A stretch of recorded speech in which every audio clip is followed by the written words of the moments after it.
2021 жылдың қыркүйегінде тұсаукесері өткен «Үкім» түрік сериалы басқа түрік драмаларының арасында өзінің дәстүрлі емес сюжетімен ерекшеленеді.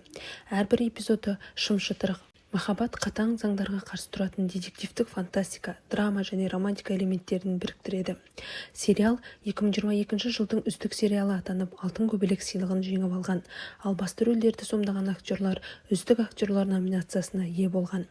Бастапқыда телехикая авторлары тек бір маусымды жоспарлаған, бірақ рейтингтер мен көрермендердің сұранысы бойынша сериалдың екінші және үшінші маусымдарын түсірген. Жалпы саны 3 маусым 95 бөлімнен тұратын «Үкім» телехикаясы қалай аяқталады?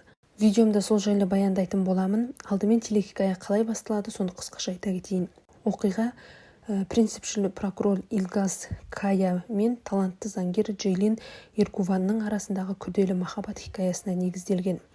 Олардың қарым-қатынасы тек сезімдермен ғана емес, сонымен қатар жоғары деңгейлі істерде қарама-қарсы тараптарды қорғауға мәжбүр болған кездегі кәсіби келіспеушіліктермен де сыналады.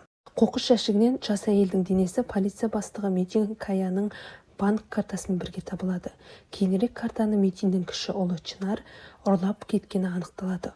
Ол кісі өлімі бойынша басты күдіктіге айналады. Илгаз Каяның прокурор болып жұмыс істейтін үлкен ағасы Чынардың кінәсіз екеніне сенімді. Прокурор жұмыстағы қақтығыстарға байланысты Джейлинмен қарым-қатынасы шиеленіскеніне қарамастан оны ағасын қорғау үшін жалдайды.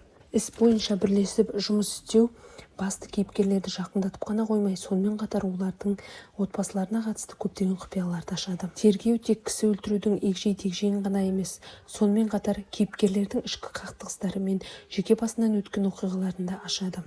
Оқиға көрермендерді соңына дейін қобалжытып, үнемі жаңа сюжеттік бұрылыстар ұсынып, кейіпкерлердің күтпеген жақтарын ашады. «Үкім» телехикаясы қалай аяқталды? Метин Кая кенже ұлымен үнемі жанжалдасып жүреді.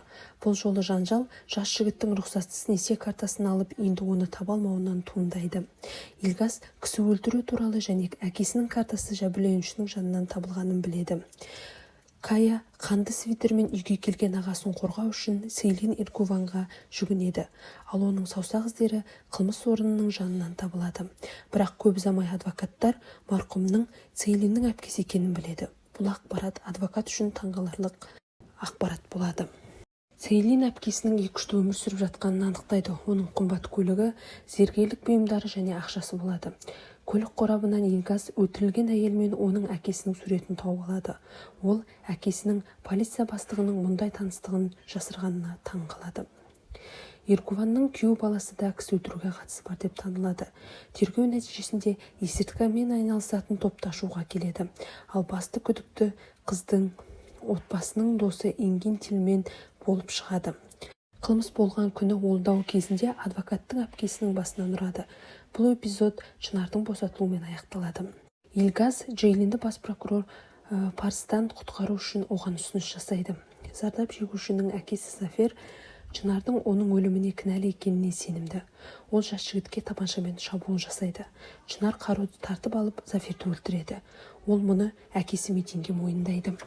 Сейлин кісі өлтіруді есіне сақтамаған Ингинді кінәлайды. Барлық дәлелдер келтіріледі. Илгаз бен Сейлин жалған некелерін бұзуды шешеді. Бірақ олар бір-біріне ғашық болып қалғанын түсінеді. Ингин белгісіз шабуылдаушылардан уланып ауруханаға жатқызылады. Кая қылмыскердің қашу үшін мұны өзі жасағанын болжайды. Сейлин Ингиннің көлігін тауып оған кіреді, бірақ біреу оны есінен тандырады. Енді адвокат қылмыскердің қашуына қатысы бар деп саналады. Тилменнің денесі табылған кезде ол түрмеге жабылады. Илгаз әйелінің ар-намысын қорғай алады. Ингиннің өзі оны өлтіруді бұйырады. Бұл эпизод Сейлиннің босатылуымен аяқталады. «Үкім» сериалының финалы өте ерекше болып аяқталады. Оқиға таныс жерге басты кейіпкерлер алғаш кездескен прокуратура дәлізіне оралады. Қоқыс жәшігінен мәйіті бар чемодан қайтадан табылады. Бірақ бұл жолы ол басқа қыз. Илгаз бен Сейлин кісі өлтіруге күдікті болады. Ақырында әрбір басты кейіпкер өздерін алдап кеткенін түсінеді. Олар болған оқиғаның түбіне жету үшін бірге жасыруын шешеді. Олардың қашуы оларды жақындастырады, бірақ олардың махаббат хикаясы қайғылы аяқталады. Екеуі де қайтыс болады. Ғашықтардың бір-біріне айтқан соңғы сөздері: «Сен екеуміз керемет жұп болар едік, прокурор. Біз бола алар едік, адвокат». Видеоның соңына дейін көргендеріңізге рахмет. Қолдау білдіріп лайк басып каналыма тіркеліңіздер. Алдағы уақытта каналымда «Үкім» түрік сериалының бөлімдеріне шолу жасайтын боламын. сау болыңыздар.